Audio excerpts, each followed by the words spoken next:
Understanding the intricate interplay between psychological and biological factors in childhood development is crucial for unraveling the complexities of temperament and emotional well-being. So this collection of research articles delves into various facets of childhood development, ranging from psychological attributes to biological foundations and their implications for future well-being. Through a synthesis of 4 distinct studies, I'm going to provide a comprehensive overview of the findings that collectively contribute to the understanding of childhood shyness and its potential implications for psychosocial outcomes. So a study on late childhood development delves into the intricate interplay between shyness, attributional styles, and self-esteem in late childhood. Investigating the social and psychological aspects of shyness, the researchers focused on self-conscious shyness in a sample of Chinese upper elementary school children aged 9 to 12 years old.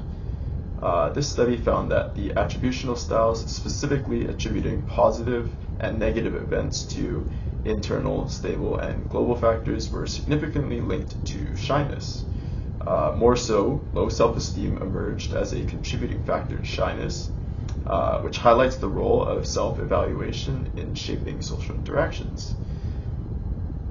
So these findings these findings hold implications for possible intervention targeting shyness in children, which emphasizes the importance of fostering a positive attributional patterns and bolstering self-esteem to mitigate these shyness-related challenges.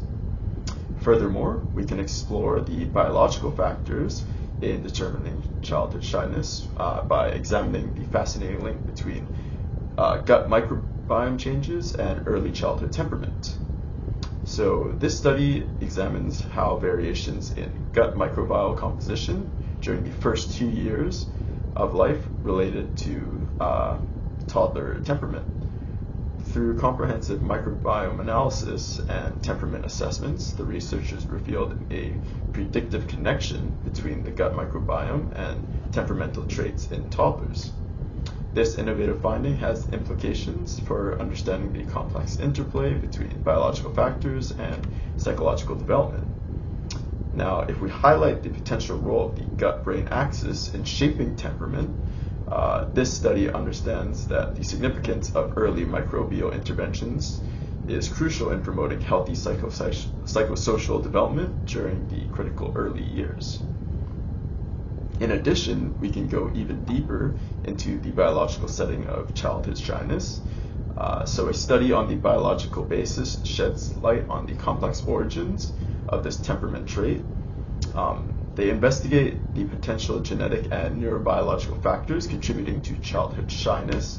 This research uncovers intriguing links between temperament and the underlying biology by examining genetic markers and neuroimaging data. This study offers insights into the hereditary nature of shyness and its neurocorrelations.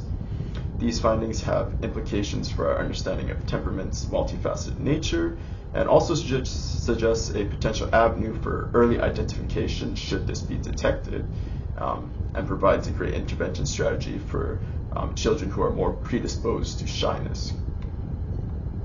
Now, if we explore the developmental pathways of shyness, anxiety, and depression during childhood, and their possible associations with adolescents who internalize their problems, this study by Devik et al. Provides a comprehensive view of long-term implications of early emotional experiences. They track multi-trajectories of shyness and anxiety and depression over childhood.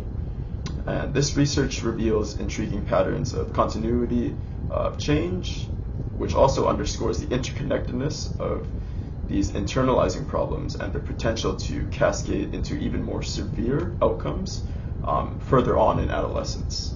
By identifying distant trajectories and those associations, these findings can also inform early interventions that we mentioned earlier, which can also help mitigate the potential progression of the internalization of these problems in adolescence.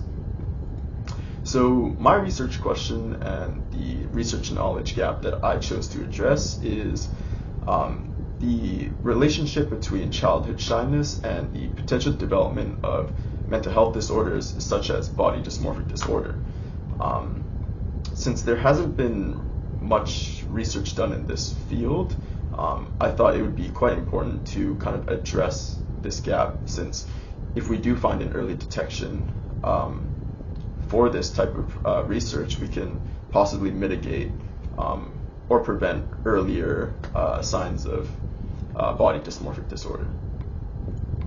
So my hypothesis is, as stated, children with higher levels of shyness will show a higher likelihood of developing body dysmorphic disorder compared to children with lower levels of shyness. And my method, so this will be a longitudinal study. My participants will include a diverse sample of children aged 8 to 12 years old, and my sample size will be around 500 participants, and they will be primarily recruited from schools and the surrounding community centers. The participants will be provided an informed consent for their child's participation, and they will also complete a questionnaire about their child's demographic information and family background to possibly control for any confounding variables. Now, participants will be followed up annually for the duration of 3 to 5 years. During each follow-up, they will complete the same shyness questionnaire and additional questionnaires related to body image perception and body dysmorphic disorder. And the way that we're going to assess this is to assess the development of body dysmorphic disorder symptoms. Participants will complete questionnaires specifically designed to identify signs and symptoms of body dysmorphic disorder, and these assessments will be conducted annually to track changes over time. And of course, this data will be analyzed using the appropriate statistical methods. So, with my proposed results, the analysis would reveal a statistically significant positive correlation between shyness levels and the likelihood of developing body dysmorphic disorder symptoms. Children with higher levels of shyness would show a higher probability of developing these signs of BDD, and this result would support my original hypothesis and would indicate that the significant positive correlation shows that as shyness levels increase, the likelihood of exhibiting symptoms of body dysmorphic disorder also increases. So in other words, children with higher levels of shyness are more likely to show signs of body dysmorphic disorder when compared to children with lower levels of shyness.